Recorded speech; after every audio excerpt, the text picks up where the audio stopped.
Welcome back to Small Caps, ladies and gentlemen. My name, once again, Kerry Stevenson. Today, I've brought back Paul Burton. He's the Managing Director and CEO of TNG Limited.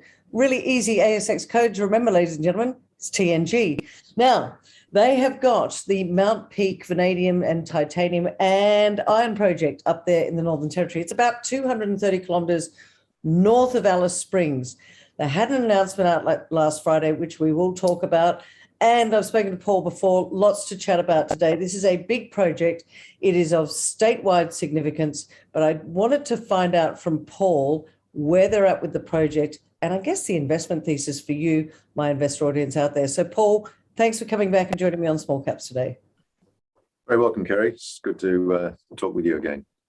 Look, before we get started about the announcement that's just come out, could you just remind my audience out there why this is such a project of such significance? I mentioned the vanadium, the titanium and iron, but just explain briefly, if you could, why it's so significant to the Northern Territory government and also to shareholders. Yeah, I mean, essentially what we've had, Kerry, is a build-up over the years of getting everything in place for a major project delivery. We've had offtakes in place. We've done the ILUA agreements, got a mining license. We've got the agreements we've got an EIS federal approval for mining. So if we want to mine magnetite tomorrow and produce magnetite, we can. What we wanted to do is keep in country the value add for the project, where we're taking it through to the final value added products rather than shipping the magnetite offshore, which is a common theme for most mining projects. Keeping it in country, keep the value here, and more jobs, more growth, more everything else. Well, if nothing else, Paul, sorry to interrupt you, if nothing else, ladies and gentlemen, sit up and take notice of that, because I, for one, think that this is something more companies in Australia need to be doing, which is the value add.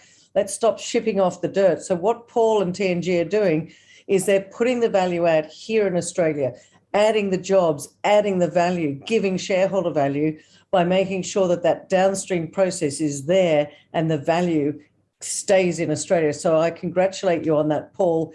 It's great to see that, but are there challenges in getting that done? In other words, does it take a longer process time and, I guess, project evaluation to enable that to happen?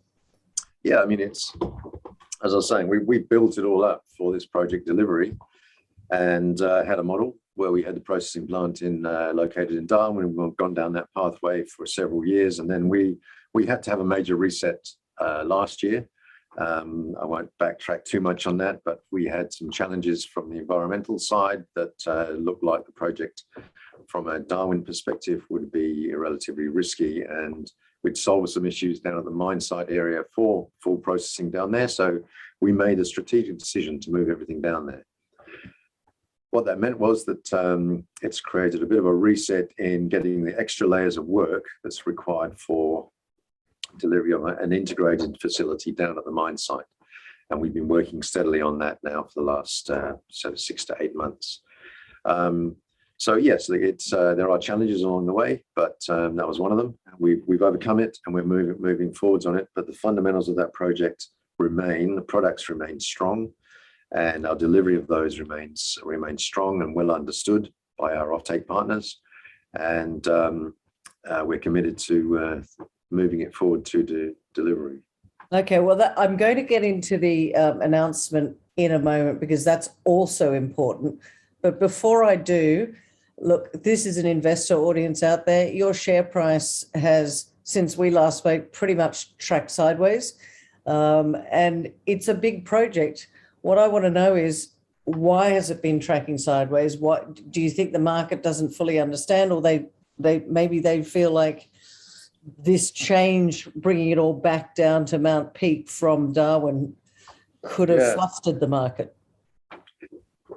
Yeah, it's a very topical question, Kerry, and one that obviously everybody likes to ask and understand. And I think from my perspective, what I can say is that although the share price overall is looking like it's tracked sideways, we have had some ups and downs, and the perspective of the sector that we're working in, we're probably tracking quite well compared to other peers. However, that's not shareholder value. That's not what people want to hear. What they want to see is appreciation. Yeah. And what I think is our drive at the moment, my drive, is to make sure that we can get some solid milestones covered and completed to show that the next stages of project financing is achievable. This is a big project. We had a big challenge last year. There is a doubt, I think, that is this going to be financed? Is this going to actually going to get up? Yeah.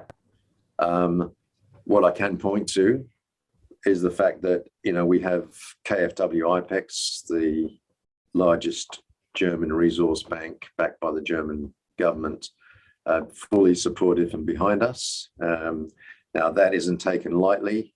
They don't go into projects that they don't think they're going to be able to fund, and they're our debt financer. So they believe in the project. We have SMS Group, one of the largest metallurgical groups in the world, delivering our Taiwan process. They believe in the project. They don't base themselves with projects that they're not going to see get up. We have Clough Engineering here in Australia, here in Perth. They believe in the project. They're working on the project. And that's a bit different, Paul, from when we last spoke, because SMS were going to be doing the whole process. Weren't they going to be looking at the whole sort of pre-engineering and the final process, et cetera, et cetera? So where does Clough sit in that now? I'll get onto that in a minute if you don't mind. Just finish this point about the share price, because I think it's important, and I want to make sure the message is well received. That we have these major groups behind us. The fundamentals of the project haven't changed. We have these major groups behind us. Nothing's changed. What has changed, I think, is the overall landscape that we fit in, global environment and pressure. I think what we need to do is complete the next few milestones, get them surety that this is going to be financed. We firmly believe it will be, but what we need to do is have some news flow there that shows our shareholders that this is moving forwards. We've seen some news flow from some other groups and things coming through, which shows that there is just a hunger for that type of news flow. It's something that we're working on very, very hard, but these things sometimes need to take step-by-step approach to get them completed. So when do you think, sorry, Paul, when do you think the re-rates, what are those milestones? What are we looking at from a time frame, in your opinion? Well, I know for sure what we need to do is have the revised CapEx for an integrated facility. We're expecting that within the next quarter. I'm hoping very early in the next quarter, and that then will form the basis for our project finance structure and delivery. We've already got other work streams fully working in parallel. Extra EIS work that needs to be done, the extra work on the water aquifer, and extra work on the discussions with the Central Land Council, traditional owners, so they understand what we're now going to be doing down at Mount Peake. So I think once we've got that completed by Clough on the CapEx side of things, then we will be able to move strongly forward with some news flow. So at the moment, we might well be in a holding pattern, but I would encourage shareholders to look at it like that, and that there is an upside that's going to come, not the other way around. Well, certainly the audience would be, I guess, looking for those milestones to be hit. And in your saying, what you just said was there will be a revised CapEx in the next quarter, and you believe that would be probably early in the next quarter. And along with that will be the project finance and delivery. So quite lots of news coming through. So I would encourage, what I'll say to you, to my audience, is you'll come back and have a chat to us about that. But in the meantime as well, let's talk about this latest announcement, if you wouldn't mind, and why you see that as important. Yeah, this was very important for us to achieve. One of the things that we had with SMS in the agreement that for them to complete the feed was the delivery of a fixed price turnkey ending, which was fantastic pre-COVID. Yeah. And with that, the SMS were able to introduce us to KfW, and KfW work on the back of SMS on a lot of these type of agreements where they come in as the funder for the SMS model. Yeah. Clearly, I think everyone can see on major projects to have a fixed price turnkey delivery solution from an engineering group that was out of country with borders closed would going to result in potentially a capex price with some very high contingencies to cover off on the unknowns of price escalation and or availability of engineering groups, for example, to actually do the work that they required. So our approach to SMS has been one of flexibility.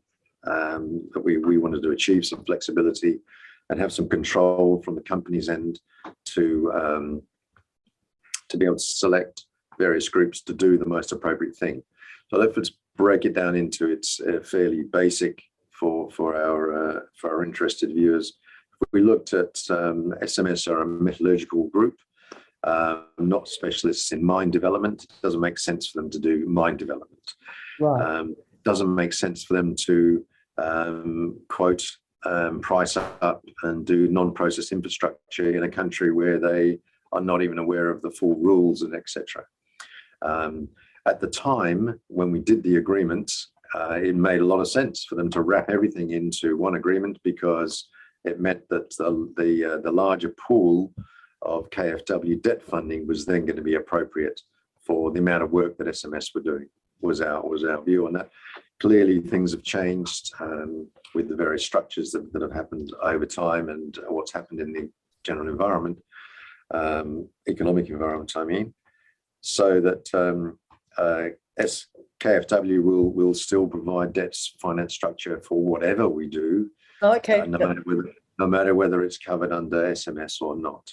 Okay. The important thing about the very cheap Euler Hermes supported offering that KfW could do would be the actual German content, and that remains to be the Taiwan process. But clearly, having that wrapped onto non-process infrastructure in the Northern Territory wasn't going to happen. So it'll be a normal commercial debt. But we like KfW to cover it all. So they will still do that. So it gives us a chance to actually have more transparency and a bit more control on groups that are specialists in the various sectors. So we intend to have with the agreement now of SMS, we can have someone that's going to do the mining. We can have someone to develop the mine sites. We can have a group that'll do the non-process infrastructure. We can move strongly ahead now with various build, own, operate, BOO agreements for like power and those sorts of things to take those off the capex and not have them wrapped. And it also gives us the chance to again encourage SMS to provide their own EPC support as and when, but also that they will maintain the product guarantees and throughput guarantees for the Taiwan process, which is what we've always had with them in the first place. It was only when we went into the feed that we decided to try and wrap everything up because that was applicable to, at that stage, the fixed price, which was then applicable to how much debt KfW would cover.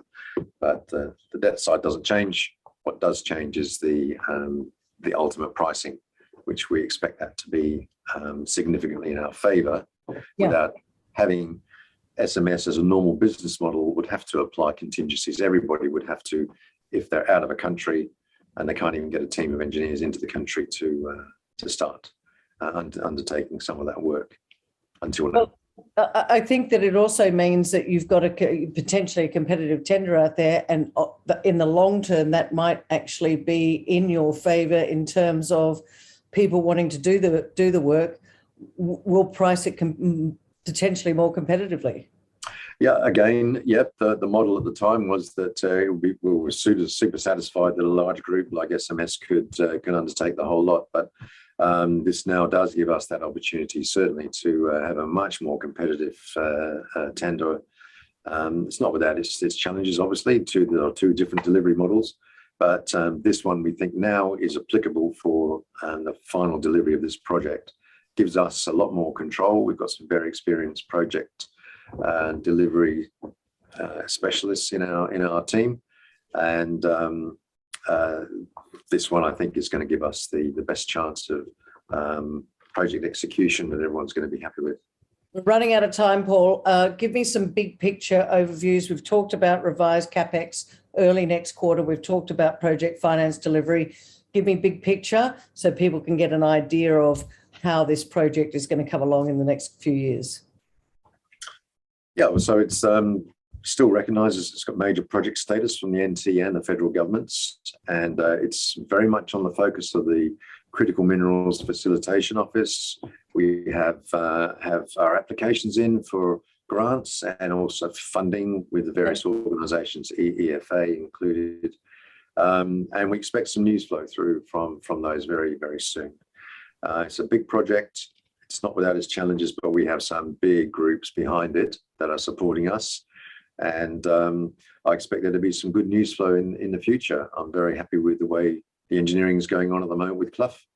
And I think very shortly we will see some strong news on the development milestones that people can then start to dovetail the finance side into it, and see that this will actually have an end date for project delivery. So can you give us an idea of when you think that end date for project delivery might be?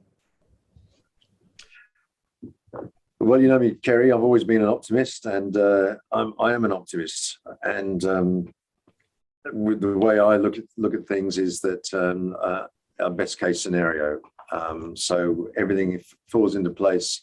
I'm still working on the fact that the company will make a decision for progressing into a finance stage by the end of this year, which means that we should be able to start appointing contractors to commence work and get some long lead items on the cards.